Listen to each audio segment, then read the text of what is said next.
n'être que 10 heures du matin, je vois que vous êtes déjà en pleine forme, bien réveillés. Écoutez, on va d'abord remercier ceux grâce à qui cette journée qu'on espère historique a pu se dérouler. D'abord remercier les responsables de l'espace Charenton qui ont fait face toute la semaine.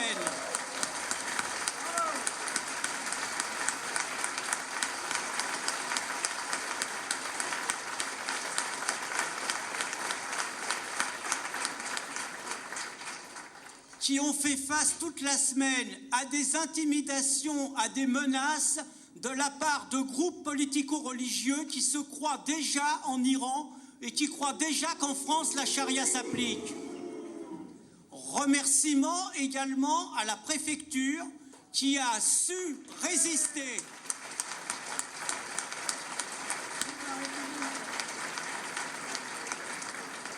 Qui a su résister, elle aussi, aux pressions et aux intimidations de Bertrand Delanoë et de quelques-uns de ses adjoints, merci pour lui, de quelques-uns de ses adjoints qui se sont crus autorisés à insulter les organisateurs de ces assises et à insulter indirectement les participants de ces assises, les classant comme des assises de la haine, de l'extrême droite et du racisme. Merci donc à la préfecture d'avoir résisté à ces pressions.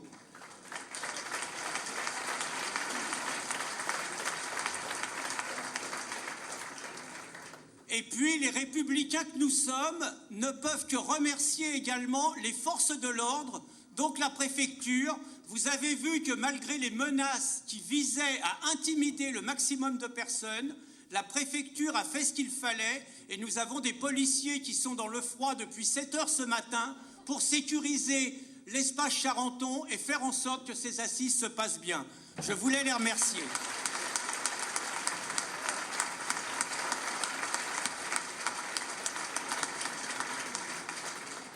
Je voulais également, puisqu'on parle de sécurité, remercier notamment les militants du bloc identitaire pour toute la remarquable organisation qu'ils ont mis sur pied.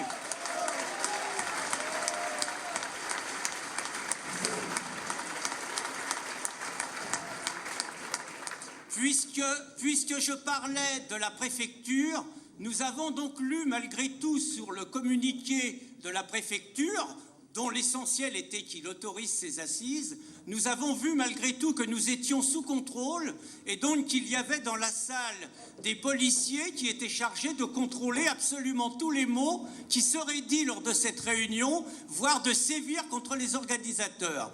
Je voulais dire à ces policiers qu'ils peuvent rentrer chez eux, que ces assises sont retransmises en direct sur Internet, que donc ils seront beaucoup mieux pour contrôler chez eux au milieu de leur famille, plutôt que de rester ici, où quelque part ils entendront exactement la même chose que ce qui est délivré sur Internet.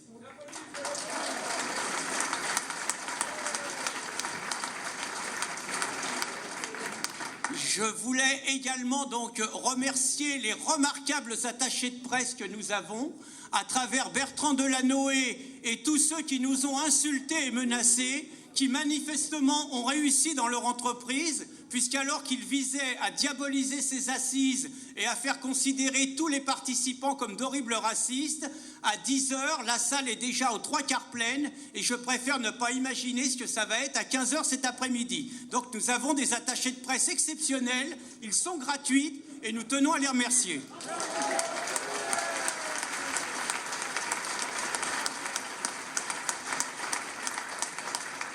Je vais vous expliquer très rapidement le déroulement de ces assises. Nous aurons donc 12 intervenants ce matin jusqu'à 13 heures, donc, où vous aurez un petit encas saucisson pinard, maintien des bonnes traditions. Il y a 6 mois, c'était l'apéro saucisson pinard, ça se célèbre. Donc jusqu'à 13 heures, nous aurons 12 intervenants et nous aurons également 12 intervenants cet après-midi. Nous essaierons de boucler à 18 heures et pas plus tard. Donc pour ça, ça nécessitera des règles très strictes. Il y a Joseph au premier rang qui sera très strict avec les intervenants. Il sortira un carton 5 minutes, un carton 2 minutes, et au bout de 2 minutes, le service d'ordre interviendra pour retirer les intervenants qui seraient trop longs. Sinon, donc, nous allons commencer cette réunion, donc peut-être une chose importante, naturellement, il n'y aura pas de débat avec la salle. Hein, parce que 24 intervenants entre 9h et 18h et un débat, ça on ne sait pas faire. Mais on doute bien que vous allez boire les paroles des intervenants et que la qualité de leurs interventions sera largement suffisante. Maintenant, donc, je vais présenter le premier intervenant, donc Pascal Iloud, vous l'avez déjà un petit peu entendu.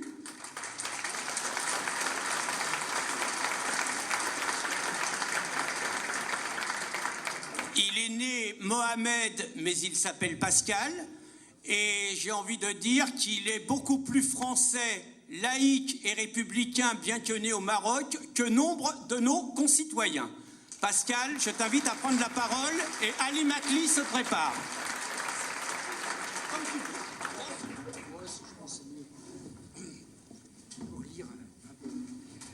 Bon, eh bien c'est un honneur pour moi de participer à cette journée parisienne pour dire non à l'islamisation de l'Europe.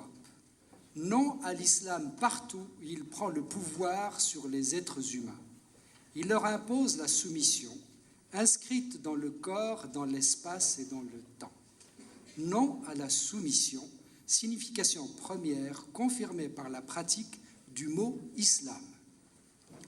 L'islam n'a pas sa place en France, il n'a pas sa place en Europe, et il n'a pas sa place dans aucune société humaine qui aspire à la démocratie, à la liberté et à la fraternité.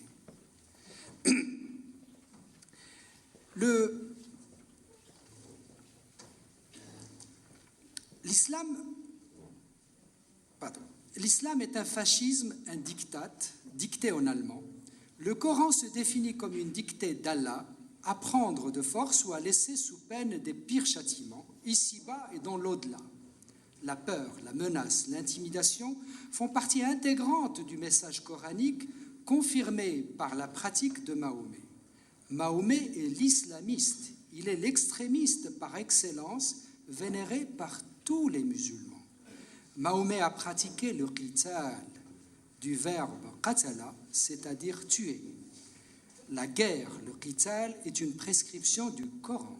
Sabre en main, Mahomet a conquis non seulement la Mecque, sa ville natale, mais aussi presque toute la péninsule arabique.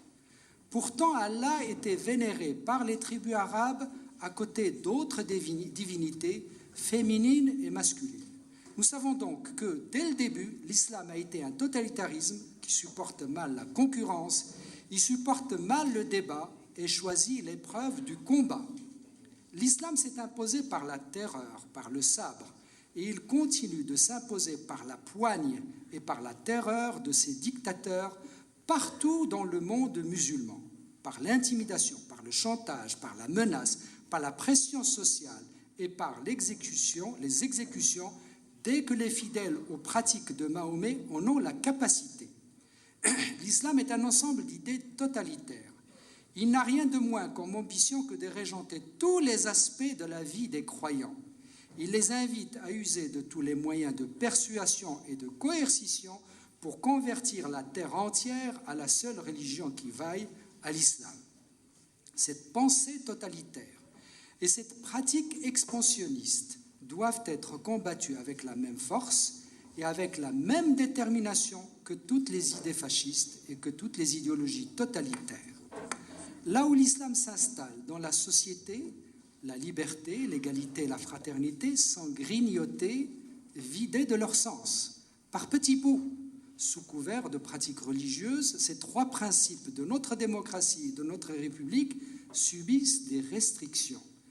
Et c'est ainsi que la laïcité se transforme en un cadre tout à fait creux, où l'islam prospère et réduit au quotidien nos autres valeurs encore plus fondamentales. Il profite de la neutralité bienveillante, cynique ou tout simplement calculatrice des politiciens pour faire sa loi dans les cités.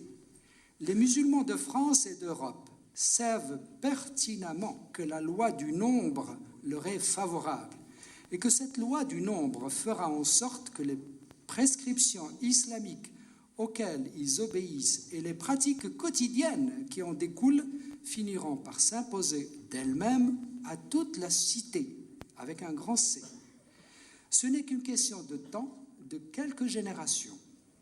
C'est cette trajectoire-là que nous devons infléchir maintenant, surtout pas demain. Il faut être aveugle pour ne pas voir ce qui se passe en France, en Europe et partout ailleurs dans le monde. Il faut être lâche pour ne pas dénoncer l'islam partout où il impose sa loi liberticide, misogyne, sectaire et intimidante. Les musulmanes et les musulmans sont ses premières victimes, transformées en vecteurs reproducteurs. Pour contribuer à l'émancipation de nos concitoyens et de nos voisins musulmans, il nous faut à tout prix combattre le fascisme qu'est l'islam, c'est-à-dire les prescriptions coraniques mises en pratique par Mahomet et par ceux qui sont fidèles à ces pratiques. Aux Champs-Élysées, en brandissant et en savourant de simples saucissons, il y a 6 mois, nous étions convaincus que nous avions déjà là une arme contre les préceptes liberticides et séparatistes du Coran. Préceptes mis en pratique dans nos cités, y compris par l'enseigne Quick, convertie au halal, pour exclure toute nourriture réputée impure de ces grilles, afin de ne pas contaminer la nourriture des musulmans. C'est une ségrégation territoriale à l'envers. Cet interdit alimentaire engendre non seulement l'auto-exclusion, mais aussi l'exclusion et le bannissement des mangeurs de porc. Mangez ce que mangent mes compatriotes. Goûtez à tous les produits du terroir et sabrez le champagne avec eux. Voilà la vraie fraternité, le vrai partage et le vrai vivre ensemble qu'il nous faut rétablir en place et lieu des ghettos religieux. L'histoire nous fournit des preuves facilement vérifiables. Les religions érigent des murs de séparation et de lamentation entre les êtres humains. Il faut être aveugle pour ne pas voir cette réalité. D'autres ghettos religieux sont déjà là, parmi nous, institués par les prescriptions de l'endogamie. On se reproduit dans l'entre-soi communautaire. À la 2e et à la 3e génération, l'interdit islamique de s'allier à des juifs, à des chrétiens ou à des non-musulmans génère une immigration de peuplement par simple mariage dans les pays d'origine de ses parents. Cet interdit islamique est ouvertement séparatiste et ségrégationniste. Aucune fraternité humaine n'est possible tant que cet interdit est en vigueur. Je vous invite à lire Les yeux grands fermés, livre écrit par la démographe Michèle Tribala. Page 42, je cite, « En la matière, les stratégies matrimoniales des familles jouent un rôle déterminant. L'enquête sur le parcours des migrants menée par la Direction de la recherche, des études, de l'évaluation et des statistiques en 2006-2007 indique que 63% des personnes entrées comme conjoints de Français rejoignent une personne d'origine étrangère, c'est-à-dire qu'il y a au moins un parent immigré. Cette proportion atteint 63% chez les conjoints de Français tunisiens, 66% chez les Marocains et 81% chez les Algériens. C'est également le cas de 80% des conjoints de Français turcs. » Fin de citation. Il s'agit là d'une filière d'immigration dont le moteur tourne tout seul une fois la réaction en chaîne mise en route. Mais pendant longtemps, notre Haut Conseil à l'intégration et nos politiques ne voulaient pas qu'on laisse parler les chiffres, les statistiques et les démographes politiquement incorrects. Ce sont nos propres responsables, totalement irresponsables, qui mettent un voile sur notre entendement pour ne pas voir la réalité. Il manque de courage politique. Nous vivons dans une république de lâches, comme l'a si bien écrit Rachid Kassi.